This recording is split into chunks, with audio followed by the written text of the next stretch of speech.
Hi everybody, Dan Illman here, taking a look at race number 10 on a star-studded Saturday afternoon card at Woodbine. This race is the Grade 2 Nassau. We're going a one-turn mile for fillies and mares. $175,000 is the purse. Before we take a look at the field, here in the States, the 4th of July is coming up, which means we've got great 4th of July deals at shop.drf.com. Huge savings on past performances, clock reports, and everything you need to make those informed wagering decisions 4th of July week. Here's the Grade 2 Nassau, and we've got a star in here, and that is Moira, who whipped the boys last year in the Queen's Plate over the Tapeta, and while she hasn't won since, she's come close on several occasions, including her most recent start. She's obviously good on synthetic. She's pretty good on turf as well, and you can make the argument that she's the horse to beat. Who's the horse to catch? Let's throw up the Timeform US pace projector.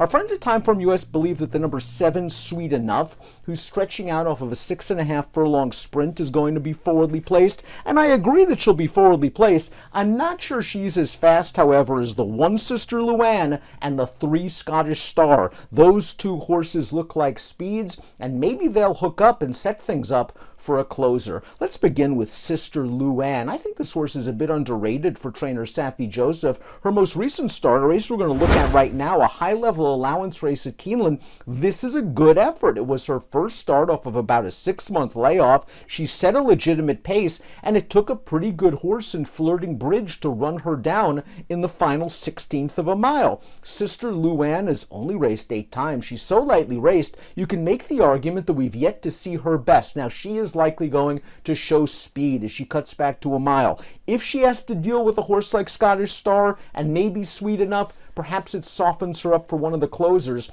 But I think she's an interesting horse in here if she can work out a bit of a trip. But keep in mind, her best races have come when she's on the lead. The number 2 is Millie Girl, and this horse is making her 3rd start of the form cycle and stretching out in distance for a very good trainer in Catherine Dave Phillips. She finished 3rd last time out, didn't get off to the best start in that 6.5 furlong heat, came with a decent run to finish 3rd, and it was a race that just didn't have a ton of pace, so maybe she was compromised somewhat. She must prove that she is as effective going a mile as she is sprinting, and she must prove that she's as effective against these tougher horses as she is against lesser competition. Her most recent win 2 starts back came against allowance foes. The 3 is Scottish Star. We're going to watch her most recent start. Trainer Todd Pletcher. This is the Miss Liberty Stakes at Monmouth.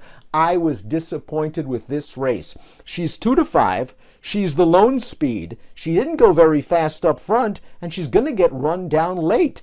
Have to be a little bit disappointed with that effort from Scottish Star. Her race 2 starts back at Tampa Bay, the Grade 2 Hillsborough. That was a good performance. She earned a career best 91 Beyer speed figure. She got to the lead in that race, and she ended up finishing 2nd behind Shanta Sara, who's a pretty good turf horse here in the States for Chad Brown. Scottish Star's good race puts her in the mix. That last race is a little bit off-putting. She has shown the ability to sit and finish. Maybe she concedes to Sister Luann, tries to sit 2nd and save something for the end. The number 4 is the wonderful Moira. Let's watch her most recent start. This is her seasonal debut on synthetic in the Belle Mahone, and while she's just going to come up a neck shy, I thought she ran very well. Take a look at those fractions. 25-1.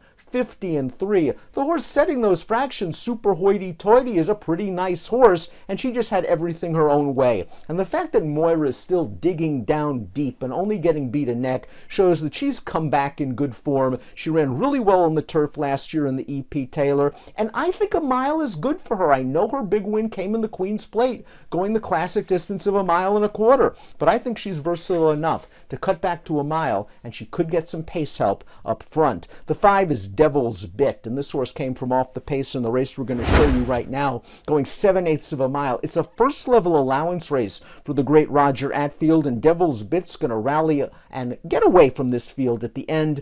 A light Beyer speed figure, however, only a 79. Another lightly raced horse that probably has a forward move in her, but she's stepping way up in class, and she's probably just going to have to run a career best in order to threaten for top honors. The number 6 is Perfect, and she's going to be making her turf debut for trainer Michael Stidham. She has a strong pedigree for distance. I'm just not really sure it's for turf. Medaglia d'Oro is just fine, but this pedigree on the female side, it's really a lot of dirt ability. Perfect last time out, ran third in the Bell Mahone. She finished behind Moira that day. She was likely also compromised by the pace because she was last early and really didn't have much of a chance the way those fractions unfolded. It was also her first start off of a short layoff. She might be sharper for this. She might get a better pace scenario. To me, it's all about whether she handles the turf. The price should be right if you do believe. Sweet Enough is up next, and she's stretching out. She ran 6.5 last time out in the Royal North, and she ran just fine. Let's watch that effort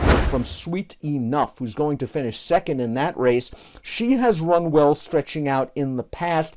I don't think she's a tweener. I don't think she's a 7/8 or a 6.5 for a long horse. I think she can get the one-turn mile with the right trip. And while Time from US believes she's going to get to the front, I personally think Emma Jane Wilson is going to be sitting third with her out in the clear with the 2 speeds to her inside, and she might get first run on the true closers turning into the stretch. She earned a respectable figure last time out. She's always been fairly solid, and maybe she falls through the cracks from a wagering standpoint. Fev Rover is up next. Now, this one's going to be making her seasonal debut. We haven't seen her since October for trainer Mark Casse when she ran in the E.P. Taylor Stakes and finished behind Moira. Moira would eventually be disqualified for second. I thought Fev Rover ran very well in the E.P. Taylor. She broke from the far outside post and she was forced outward in the first 2 or 3 strides. And because of that, she was basically wide every step of the way and never picked up cover. When the leaders tried to sprint away, Fev Rover went right with them and she loomed boldly at about the 3/16 pole before understandably flattening out.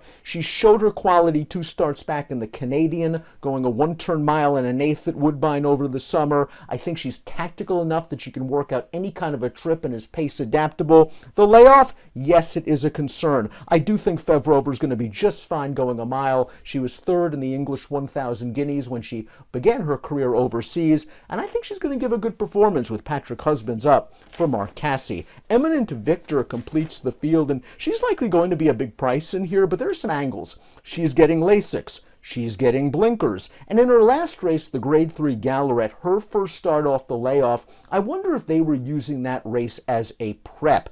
She didn't run very well, but she also faced a pretty good group of horses, and she didn't get much pace to run at. The 3rd place finisher by partisanship bounced right out of that race to win a stake at Parks with a 90 Beyer speed figure.